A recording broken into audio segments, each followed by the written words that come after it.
Kalau menurut kalian bangsa dan ras yang paling unggul di muka bumi adalah Amerika? Bukan. Rusia? Bukan juga. Jerman? Inggris? Prancis? Juga bukan. Cina? Apalagi? Bukan guys. Menurut ahli DNA dari Oxford University, Stephen Oppenheimer, pada acara bedah bukunya berjudul Eden in the East, Surga di Timur, bahwa induk peradaban manusia modern bukan berasal dari Mesir, bukan dari Mediterania, dan tidak juga dari Mesopotamia, bukan pula dari Barat apalagi Cina, tetapi peradaban manusia modern justru dari Indonesia. Iya guys, bangsa ini merupakan pewaris tunggal kejayaan bangsa-bangsa besar di masa lalu. Dan agaknya, Profesor Arício Santos dari Brasil pun selaras dengan teori Oppenheimer. Dalam buku Atlantis The Lost Continent Finally Found, ia menyatakan bahwa titik Atlantis itu ada di Sundaland. Jadi guys, kita tidak pantas bersikap kerdil dengan memelihara sindrom inferior akut alias rasa minder terhadap bangsa luar. Kenapa? Karena nenek moyang kita dulu adalah bangsa yang unggul. Nenek moyang bangsa-bangsa, jelas ya guys? Lantas, kenapa ada sejarawan menyebut bahwa nenek moyang kita itu tidak beradab, bodoh, penyembah berhala? Itu faktor penjajahan atau kolonisasi guys, yakni pembodohan, pengaburan, dan pembengkokan sejarah oleh kaum penjajah. Menurut Juri Lina dalam buku Architect of Deception, Secret of Freemasonry, ada 3 cara melemahkan dan menjajah suatu negeri. Pertama, kaburkan sejarahnya. Kedua, hancurkan bukti-bukti sejarah bangsa itu hingga tidak bisa lagi diteliti dan dibuktikan kebenarannya. 3, putuskan hubungan mereka dengan para leluhur dengan mengatakan bahwa leluhur itu bodoh dan primitif. Guys, sejarah Nusantara ini dibikin oleh kaum penjajah seolah-olah hanya dimulai dari era kemerdekaan atau paling jauh di era Raja-Raja Nusantara dulu versi penjajah. Tahu nggak sih guys, ribuan tahun lalu Nusantara terbagi dalam 3 era loh. Era pertama disebut era Wangsa Keling. Wangsa artinya bangsa, sedang Keling artinya kuat. Jadi Wangsa Keling maksudnya adalah bangsa yang kuat. Konon di era ini, leluhur kita berekspansi hingga Kamboja, Vietnam atau Indochina, Thailand, Burma, Sri Lanka, India, sampai ke Madagaskar. Raja yang terkenal bernama Shailendra. Tulisan yang dipakai adalah huruf Talawa, di mana modelnya menyerupai huruf Mesir kuno dan Israel.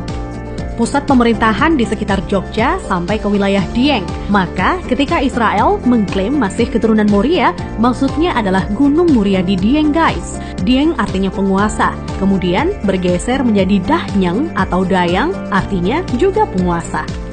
Setelah Wangsa Keling menghilang, ditengarai munculnya situs Dieng maupun Candi Borobudur.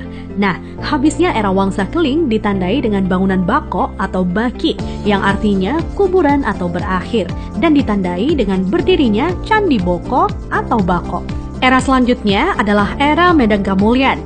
Medang artinya kemajuan dan Kamulyan artinya kemuliaan atau kejayaan. Bahwa Medang Kamulyan zaman kemajuan terutama bidang keagamaan. Agama lebih dititik beratkan dalam sistem pendidikan terpadu mulai dari lingkup kecil hingga besar. Rajanya yang terkenal adalah Ratu Boko. Di era itu merupakan cikal bakal munculnya huruf Sangsekerta yang dikenal oleh Aji Saka. Aji artinya sesuatu yang dihormati, dan Saka artinya penyangga, caga, atau tiang. Nah, tiang jika bergeser ke Cina menjadi Tian atau Tuhan. Jadi guys, Aji Saka artinya sesuatu yang dihormati karena Tuhannya, atau segala sesuatu yang mengacu pada Tuhan yang sangat dihormati. Kemudian huruf-huruf tadi akhirnya menjadi bahasa Sangsekerta. Jadi guys, Sangsekerta itu asli berasal dari bumi Nusantara atau Indonesia, bukan dari India. Kenapa? Di India tidak ada kata-kata sang. Jika berbasis kata sang, justru lebih dekat ke Cina. Contohnya Chiang Kai-shek, di mana Chiang oleh bangsa Cina dibaca sang. Jadi guys, sang itu berasal dari bahasa asli Indonesia tempo dulu, yakni bahasa Saka. Huruf yang dipakai di era Ratu Boko adalah Sangsekerta. Iya, kerta artinya 4, sedang sang asal kata wangsa atau bangsa. Jadi, Sangsekerta itu 4 bangsa yang meliputi antara lain: pertama, bangsa Qin yang meliputi bangsa Cina sendiri, Vietnam, Laos, dan Kamboja.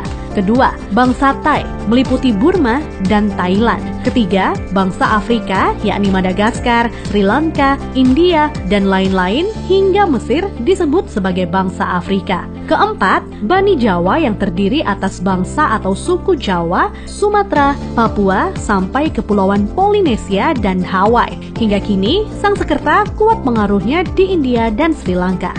Dari keempat bangsa tersebut, penguasa yang terkenal ialah Ratu Boko. Jika keempat unsur bangsa itu digabungkan, maka timbul istilah Nuswantara atau Nusantara. Nusa artinya pulau, antara artinya jarak, maka makna Nusantara adalah bangsa yang hidup di pulau-pulau yang tersebar dari Kepulauan Polinesia di ujung timur hingga wilayah Madagaskar atau Afrika.